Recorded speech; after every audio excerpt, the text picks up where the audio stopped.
जनाब वाला गुजारिश है कि मोरखा 11/7/2021 और 13/7/2021 को जो टेंडर्स हुए थे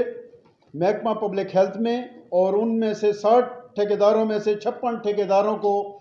फेल किया गया था। और हमारी ठेकेदार बरादरी ने एक्शन पब्लिक हेल्थ गुलाजब वज़ीर के ख़िलाफ़ पुरहजूम प्रेस कॉन्फ्रेंस की थी और हुकाम बाला से इंसाफ और दादरसी की अपील की थी, जिसमें ठेकेदार बरादरी ने महकमा पब्लिक हेल्थ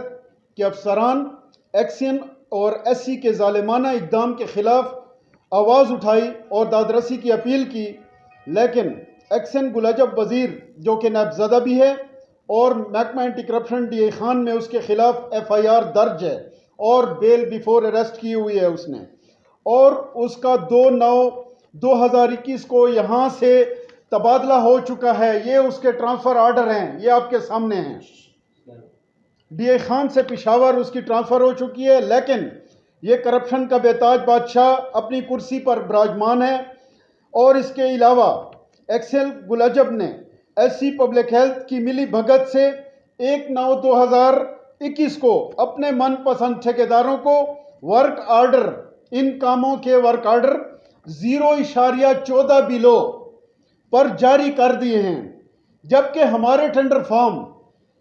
और कॉल डिपॉजिट 10 बिलों पर महकमा हज़ा के पास मौजूद हैं, जो कि हुकूमती ख़जाने को इन 30 करोड़ के टेंडर्स में से 3 करोड़ के नुकसान का वाज़ेह सबूत है। और इससे पहले एक्शन ने अपने मुख्तसर टेन्योर में करोड़ों रुपए के टेंडर्स किए और उनके रेट तब्दील किए और हुकूमती ख़जाने को बहुत बड़ा नुकसान पहुंचाया। मौसूफ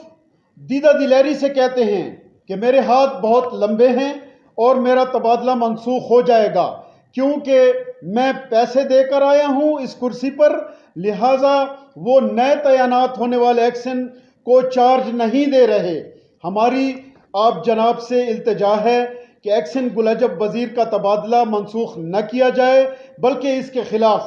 महकमा के वज़ीर